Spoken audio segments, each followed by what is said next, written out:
Time now for that morning rush. We start with Kristen Curry. Good morning. Mostly sunny skies and hot temperatures expected across the state today. The winds start to come out across west central and northeast New Mexico. Strong wind expected nearly statewide Friday, with the heat continuing. Albuquerque at 90 to finish the week. Crystal?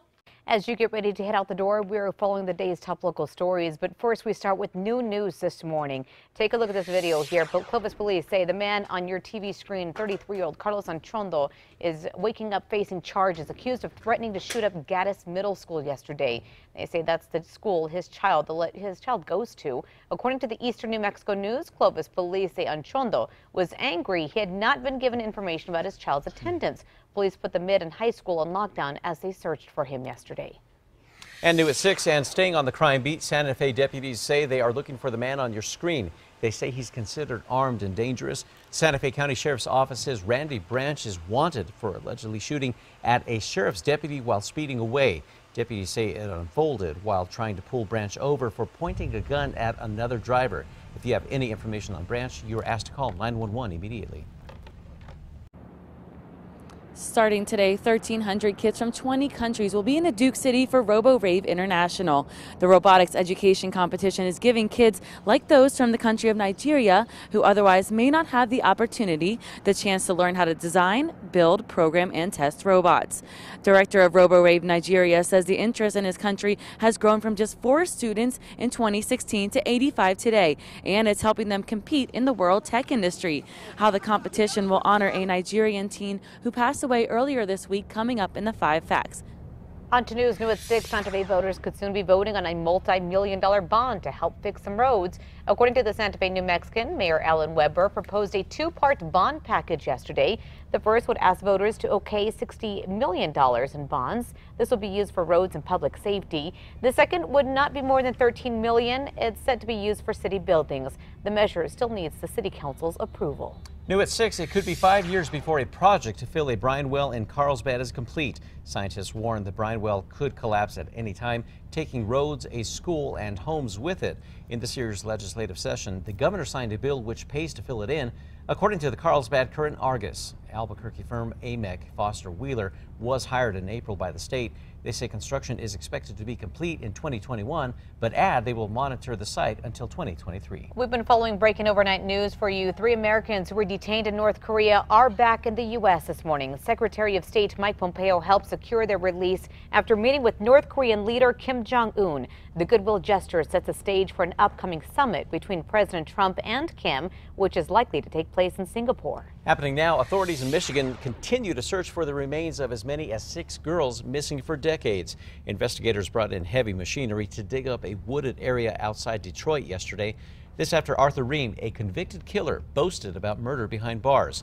One of the girls officials are hoping to find was last seen in 1979. On to new news this morning. Heisman Trophy winner Mark Ingram will stay on suspension this morning and will be forced to sit out the next 4 games. This for violating the league's performance-enhancing drugs policy. The NFL Network says it comes after his agents appealed, telling ESPN the running back tested positive for a substance that they say was permissible with proper exemption. Neither side has specifically said what that substance was. Starting today, the cell phone waiting area at the Sunport is being moved temporarily. This morning, you will find the waiting area northeast of its current location. The move is part of ongoing improvements at the Sunport. Once it's reopened, the revamped lot will feature new lights, fresh pavement, and paint. No word on when they will finish. Happening today, Bernalillo County officials are expected to announce details about a program that's set to help young adults with housing who are homeless. It's called the Youth Transitional Living Services Program. Officials say it's in recognition of National Children's Mental Health Day. Kristen. Today's Metro Threat Index at 3, looking at hot temperatures today as we climb to 92 in downtown Albuquerque. Breezy conditions at times, those winds about 10 to 20 miles per hour coming out of the southwest. Fernanda? Sandia Labs computer scientists are working to improve how we detect infectious diseases around the country. Right now, the CDC uses traditional math to detect outbreaks. They crunch the numbers on things like emergency room visits and prescription sales to determine where a disease like the flu, mumps, or measles may be spiking. Now, computer scientists at Sandia Labs are working with UNM and taking that approach one step further, using a computer system that works like our body's immune system. It can detect what is normal and raise a flag when something is not working, alerting of an outbreak. much more quickly. David? Happening now, 4 more states are reporting illnesses linked to romaine lettuce. Florida, Minnesota, North Dakota, and Texas have joined that list that is now up to 29 states. The CDC says 28 more people have reported getting sick. That brings the total to 149 people since April 20th. Half of those were hospitalized. One person has died. Health officials say the tainted lettuce was grown in Yuma, Arizona. Now to news happening now. Truck lovers, listen up. Ford is suspending production of its F-150 pickup truck because of a parts shortage. Fire damaged a parts supplier's plant in Michigan, forcing the shutdown of the 2 factories that manufacture the nation's top-selling vehicle. Ford says it has an 84-day supply of F-150s. Time now for a check on traffic. Not seeing anything major out there. The Big Eye looks great. Everything moving smoothly on the transition ramps. Looking at the map, not seeing any major slowdowns on I-25 or I-40. Of course, I'll keep eyes on that throughout the morning. Avengers assemble at the tattoo parlor. That is, a majority of the original Avengers cast got matching tattoos. Actor Robert Downey Jr. revealed it on Instagram.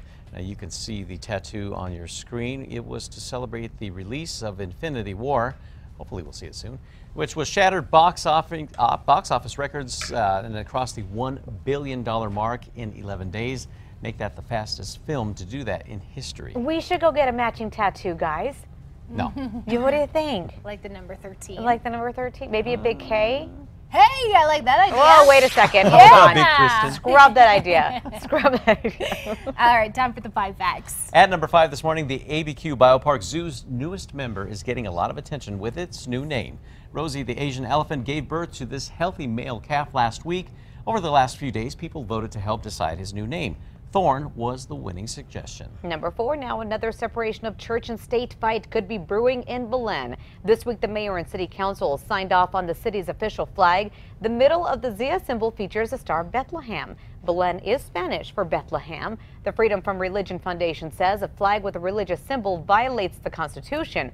A few years ago, the group threatened to sue Belen over its nativity scene in the city plaza. At number 3, hot temperatures across the state. Sunny skies and breezy conditions starting to pick up. Stronger winds and high fire danger tomorrow. Temperatures cooling off over the weekend. At number 2 this morning, a big robotic competition is set to get underway this morning, although on a somber note. A Nigerian boy who was set to compete died this week after drowning in a local hotel pool. His family asked officials to make sure the competition went on as planned. Starting today, 1,300 kids representing 20 countries will be in the Duke City for Robo Rape International. It's giving the kids a chance to learn how to build, design, and program and test robots. This weekend's competition will be dedicated to the 14-year-old Nigerian student. On to number 1 now this morning. 2 New Mexico women are in jail awaiting to be extradited back to Oklahoma next week. They're accused of kidnapping a 14-year-old boy they met online. The teenage boy is back home and safe today. Pittsburgh County, Oklahoma Sheriff says 35-year-old Christy Aragon from Farmington and 29-year-old Melissa Golds drove nearly 13 hours to meet the Oklahoma boy that Aragon met on Xbox. Officers say the teen thought Aragon lived just about a half-hour away. The boy says when he got in the car, the women told him they were going to New Mexico and that he would never be coming back home. Oklahoma authorities tracked the phone number linked to Aragon's Xbox. The women were arrested here in New Mexico.